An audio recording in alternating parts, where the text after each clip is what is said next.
A nossa aula é sobre teoria de conjuntos, em especial as noções básicas envolvendo situações de conjuntos. Então, na prática, o que seria um conjunto? O conjunto é um ente primitivo caracterizado, deixar bem claro, caracterizado por coleção de elementos, objetos. Essa ideia que vocês têm de conjunto continua da mesma forma, tá? Aquela reunião, aquele agrupamento. Então, isso é o que a gente vai tá entendendo como uma caracterização de teoria de conjuntos. Eu falei sobre ente porque ente na matemática é algo que você aceita sem definição. Então, o conjunto é um caso desse, tá? Você aceita a ideia de conjuntos sem ter uma definição formal. Então, a gente usa muito a expressão ente para indicar, entre aspas, coisas, né? Até alguns dicionários aí trazem ente como coisa. Então, tá. Então, o que seria o nosso conjunto? Então, como a gente comentou, a ideia, né, continua na cabeça, que é de coleção, de agrupamento, de reunião. Então, para representar esses conjuntos, a gente usa algumas formas, né? Entre elas, temos lá, primeira, a forma chamada aí de forma tabular. Então, essa é a primeira indicação de conjunto. Então, como que a gente representa conjunto de forma tabular? A forma tabular é bem simples de ser representada. Você simplesmente vai fazer o quê? Vai dar um nome para o conjunto, uma letra, normalmente é letra A, B, C, de forma maiúscula. Pode ser minúsculo? Pode, não tem assim, uma menção específica, tem que ser maiúsculo, mas de uma forma geral a gente costuma representar a letra maiúscula. Então, indicando lá o nome do conjunto, a gente vai colocar entre chaves os elementos. Isso é o que a gente chama de forma tabular. Por exemplo, um conjunto que todo mundo usa é o conjunto dos dias da semana. Então, os dias da semana são lá domingo, segunda, terça, quarta, quinta, sexta e sábado. Isso é um conjunto, né, que a gente tem, que é o conjunto dos dias da semana. Então, um conjunto formado aí por sete elementos.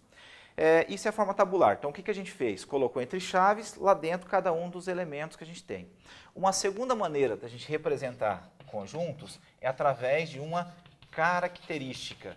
O que seria essa característica? De uma forma grossa, pode ser assim entendido como uma frase. Então, quando você tem um conjunto, você não precisa literalmente colocar um por um, né? Colocar o primeiro elemento, segundo elemento, terceiro elemento. Basta você indicar uma frase que indica todos os elementos do conjunto. Automaticamente está demonstrado aí, está indicado quem são os elementos. Por exemplo, esse caso do conjunto A que eu fiz na parte de cima, se eu falasse assim, eu quero um dia da semana, então não teria necessidade de eu colocar domingo, segunda, terça, que você já ia entender. Então, isso é o que a gente chama de característica, uma frase, e através dessa frase você conhece todos os elementos do conjunto. Então, neste caso específico, tem lá o conjunto A, a gente coloca um X, tal que X é dia da semana. Então, o que a gente tem? Por uma frase, podemos aí indicar os elementos do conjunto. Isso é o que a gente chama de característica ou indicação por característica do conjunto. Essa simbologia é comum a gente usar, né? Então, X tal que X é dia da semana. Esse X indica o quê? Indica elemento. Essa barrinha que a gente tem é a abreviação de tal que. Então, na prática, né? Então, o conjunto A é o conjunto aí formado pelos elementos, tal que o elemento é dia da semana. Então, essa é a segunda representação. Então, primeira, tabular. O que seria? Colocar os elementos entre chaves. Segunda, característica. O que característica? Indicar aí, através de uma frase, os elementos que tem. E, em terceiro, temos o seguinte. Então, em terceiro, temos a representação através de um diagrama chamado aí diagrama de Venn. O que seria essa representação por um diagrama de Venn? Nada mais é do que uma região, uma curva, né, fechada, e dentro dessa região, a gente vai colocar os elementos do conjunto que a gente está se referindo. Então, uma linha, essa linha fechada de forma que não se entrelaça, e dentro dessa linha colocamos elementos. Por exemplo, então, imagina que eu tenho um conjunto A, vou até pegar o mesmo que a gente tem lá, então faço uma curva lá fechadinha, e dentro aqui tenho lá domingo, segunda, terça, quarta, quinta, sexta e sábado. Então, isso aqui é outra representação aí que nós temos, tá? Então, para representar conjunto, então, só recapitulando para não esquecer mais, tá? Representamos conjunto de forma tabular, que é colocar os elementos entre chaves, característica, que é o quê? Uma frase que indica todos os elementos do conjunto, ou diagrama de Venn, que nada mais é do que uma região fechada e dentro da região cada um dos elementos.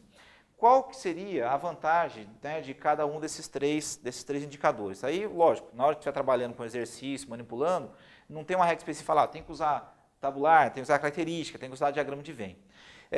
Eu costumo usar da seguinte forma. Quando, né, o conjunto é pequenininho, vale a pena a gente trabalhar com forma tabular, porque só alguns elementos, então às vezes é até mais fácil você colocar elemento por elemento do que uma frase inteira. Característica, qual que é a vantagem de característica? É você trabalhar com um conjunto muito grande.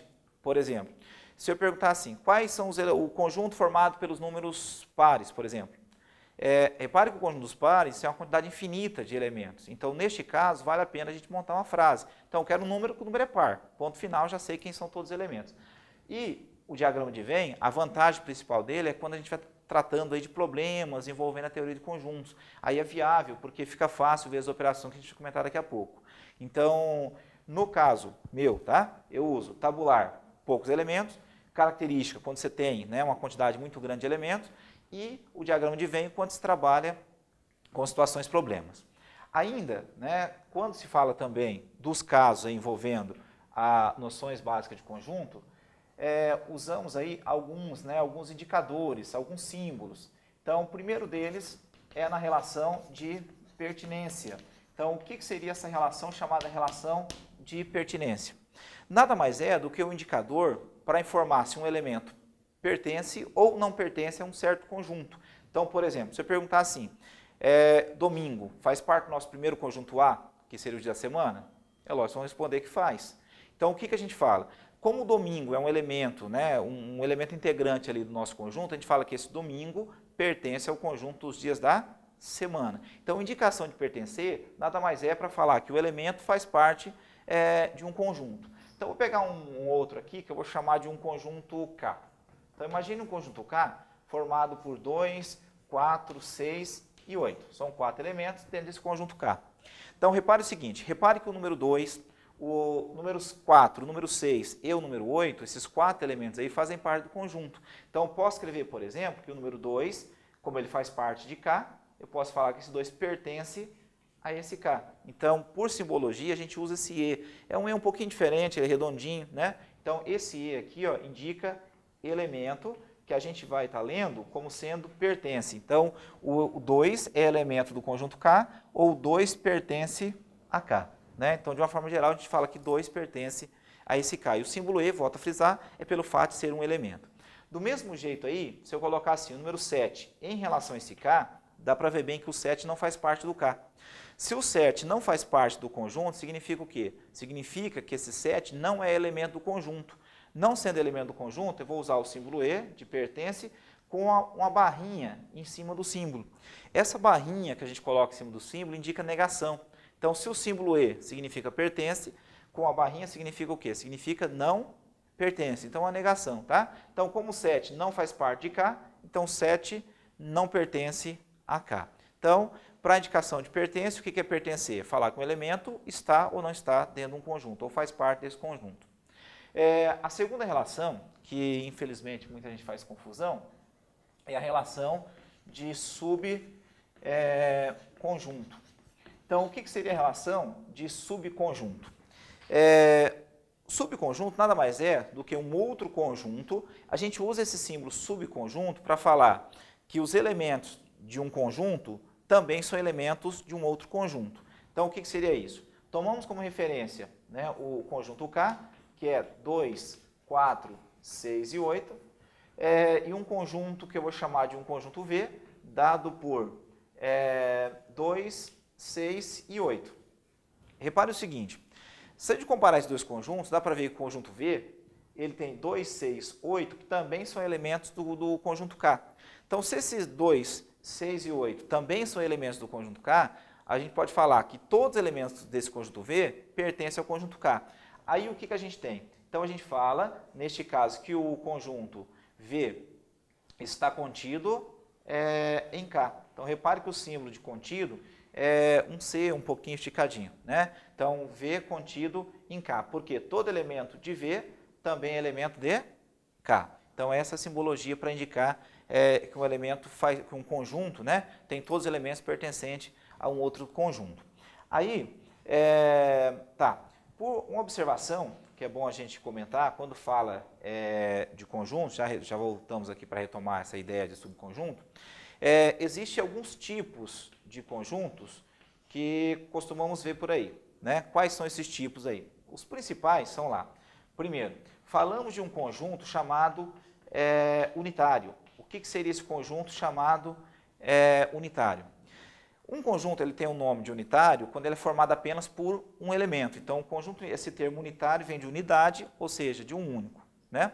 Então, quando você tem um conjunto unitário? Quando esse conjunto é formado apenas por um número. Por exemplo, se eu perguntar assim, quais são os dias da semana que começam com a letra D? Então, o dia da semana que começa com a letra D, a gente tem domingo. Então, esse conjunto só tem um elemento. Então, se ele só tem um elemento, a gente fala que esse conjunto é um conjunto unitário. Então, um conjunto que tem apenas um único elemento. Então, essa é a indicação de unitário. Do mesmo jeito aí, a gente temos um segundo tipo, que é um conjunto chamado conjunto vazio. O próprio nome em si já nos deixa bem claro o que seria um conjunto vazio, né? O que é um conjunto vazio? Conjunto vazio é um conjunto que não tem elemento algum. Você fala, mas como que pode um conjunto não ter elementos, né? Então, por isso que o conjunto acaba sendo um ente primitivo. Então, eu falei no começo da nossa aula que conjunto é caracterizado, não falei que era, falei conjunto é caracterizado por coleção, reunião de elementos. Se ele não tem elemento, também ele é considerado um conjunto, se um grupo não tem elementos. Esse conjunto é chamado vazio. Por exemplo, se eu perguntar para você assim, estão falando já do dia da semana, imagina um conjunto, sei lá, um conjunto T, tal que esse conjunto é um dia da semana e começa com a letra W. Então, em português não tem. Então, o dia da semana começa com a letra W, é um conjunto vazio. Então, neste caso, não tem elemento. Aí, simbolicamente, usamos assim. Se um conjunto V é vazio, usamos uma bolinha cortadinha, que nada mais é do que um símbolo grego, né, uma letrinha grega, que tem o nome de φ. Então, isso é o que a gente chama de conjunto vazio. Então, um conjunto representado aí por nenhum elemento, tá? Conjunto literalmente sem nada. Então, você pode representar pela letra grega φ, ou então, se você achar conveniente, você pode representar com uma chave sem nada dentro. Pode ver que a nossa chave ali não tem nada. Então, esse conjunto, esse símbolo indica vazio, esse aqui também indica conjunto vazio. Então, volto a reforçar. O que é um conjunto unitário? Conjunto tem apenas um elemento. Conjunto vazio, um conjunto sem elementos. Só, né, cuidado na hora de trabalhar com esse conjunto vazio, né, tome muito cuidado aí, que é o seguinte. Esse conjunto, que eu vou chamar aqui de um conjunto M, né? Imagina um conjunto M formado dessa forma, tem a chave e o φ dentro. Repare que esse conjunto ele não é considerado vazio. Então, cuidado, porque isso aqui não é vazio. Por que não é vazio? Porque dentro dele dá para ver que eu tenho um elemento. Então, esse conjunto é unitário, ele não é vazio. Então, para representar conjunto vazio, o que você faz? Ou você trabalha com a chave sem nada ou o símbolo φ. Aí é gosto, é critério de cada um. Tá? Então, pode ser qualquer um dos dois. Nunca os dois juntos. Aí também, né, retomando o caso do subconjunto, por que eu falei, né, desse conjunto vazio para a gente retomar o caso do subconjunto? O que a gente havia comentado, né, sobre subconjunto? Que subconjunto nada mais é do que um conjunto, né, que está dentro de um outro conjunto. Então, o que acontece? Se eu vou pensar, por exemplo, no conjunto 2, 4, 6 e 8, que é um conjunto formado aí por 4 elementos. 2, 6 e 8, isso aqui é um conjunto que está contido em K. Por que está contido em K? Porque o 2 faz parte, 6 faz parte, o 8 também faz parte. Aí, por definição, também o que a gente indica? Né? Se você tirar o número 2, tirar o 4, tirar o 6, tirar o 8 do conjunto K, reparem que dentro desse conjunto K sobrou um conjunto vazio. Então, por esse motivo, a gente fala também que o conjunto vazio ele sempre está contido em qualquer conjunto. Então, neste caso, o conjunto K também é considerado aí o conjunto vazio, né? Também é considerado um subconjunto desse conjunto K. Então, aí para a gente reforçar essa ideia, imaginamos o seguinte. Imagine um conjunto, por exemplo, imagine que eu tenha lá, por exemplo, aqui, um conjunto A formado por 3, 4 e 7. Então, imagine esse conjunto A que a gente tem aqui, o 3, 4 e 7. Vamos tentar montar todos os subconjuntos que esse conjunto A nos apresenta. Então vamos aqui em cima tentar montar. Quais são os subconjuntos que esse conjunto A ele pode apresentar para a gente, né? Quais são eles? Primeiro, eu posso montar um subconjunto de A com apenas um elemento. Então, se eu for montar um subconjunto de A com apenas um elemento, eu teria o 3, né? Teria 4 e o número 5. Então, isso aqui seriam 5, 7, né? Então, 3, 4 e 7. Isso aqui são subconjuntos do conjunto A, formado aí com apenas um elemento. Do mesmo jeito ainda, você pode formar com 2 elementos. Então, se eu quero montar subconjuntos de A com 2 elementos, eu posso agrupando de 2 em 2, né? 3 e 4, ainda pode ter 3 com 7, posso ter ainda 4 com 7. Então, tem aí 3 subconjuntos formados aí por 2 elementos. Do mesmo jeito, eu posso ter o próprio conjunto A sendo subconjunto de A, que é 3, 4 e 7. Repare que eu coloquei quase todos os subconjuntos que esse conjunto A pode ter. Está faltando um, né? Qual que seria? O que eu comentei agora há pouco, que pode ter um elemento, 2 elementos, 3 elementos, ou simplesmente nenhum, que seria o conjunto vazio, né? Isso são os subconjuntos do nosso conjunto A. Aí observe um pequeno detalhezinho, né? Neste caso específico, eu tenho lá 1, 2, 3, 4, 5, 6, 7, 8, né? Então, para esse conjunto A, que é formado por 3, 4, 7, a gente tem lá 8 subconjuntos que podem ser formados. Existe uma pequena relação, que é chamada relação de conjunto das partes, ou número de elementos do conjunto das partes, que indica, né, a quantidade de subconjuntos que um conjunto apresenta. A relação é a seguinte, então a relação do conjunto das partes, que seria o grupo dos elementos aí, né, dos conjuntos que são subconjuntos de um conjunto A. Então, relação do conjunto das partes. A relação nos diz o seguinte, se eu tenho N, né, NPA, o que significa esse N, tá? Esse N para conjunto indica quantidade, esse P vem das partes de A, ou seja, esse grupo desses subconjuntos aqui do nosso conjunto A. Então, ele é dado pela relação 2 elevado a NA, ou seja, 2 elevado à quantidade de elementos que tem no nosso conjunto A. Então, neste caso, se eu tenho lá 1, 2 e 3, o que a gente tem? Nessa situação específica, eu teria 2, vou lá no cantinho fazer lá, um pouco mais fácil, né? Então, se eu tenho lá 3 elementos para o nosso conjunto A, eu posso falar que o conjunto das partes, ou a quantidade de subconjuntos que ele pode ter, seria 2 elevado a NA, ou seja, 2 elevado a 3 elementos, que é 8 subconjuntos, que é aquele grupo que nós, né, fizemos lá no cantinho agora há pouco. Ainda, né, para a gente concluir essa ideia de subconjuntos, existem algumas relações, né, que a gente costuma ver. Primeiro, né, notações importantes aí, que é bom a gente relembrar em qualquer situação. Né, o que é importante para a gente saber, além, lógico, de tudo que a gente viu.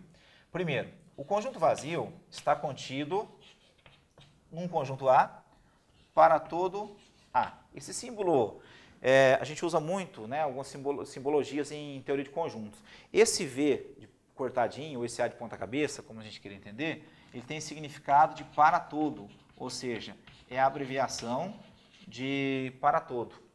Então, o que quer dizer aqui? Né? O conjunto vazio está contido num conjunto A, qualquer que seja esse conjunto. Né? Ainda, eu posso falar que o conjunto A ele é subconjunto dele mesmo. Isso para todo A. Então, em resumo, tá? Recapitulando rapidão, né, para a gente deixar bem forte mesmo essa ideia de pelo menos a ideia inicial aí de conjuntos. Então, o que é conjunto? Conjunto é um ente primitivo, né, que não tem definição formal, característica, reunião, coleção de elementos, objetos.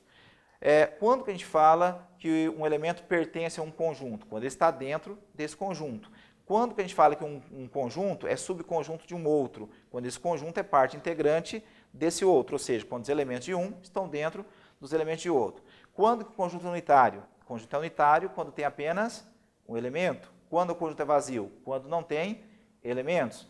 como que a gente caracteriza, ou melhor dizendo, como que a gente pode estar escrevendo ou indicando, né, os conjuntos? Por tabulação, ou seja, colocar os elementos entre chaves. Segundo, por característica, indicação de uma frase, né, falando sobre o nosso conjunto. Terceiro, através do diagrama de Venn. Então, os 3 casos. Primeiro, né, de uma forma geral, usamos tabular quando o conjunto é pequeno, característica quando o conjunto é grande e o diagrama de Venn quando está trabalhando aí com situações de problemas. E, para finalizar, né, notação específica de conjunto vazio. Não esqueça, conjunto vazio é representado pela letra grega φ ou a chave sem nada dentro. Tudo bem? Então tá, até a próxima. Tchau, tchau.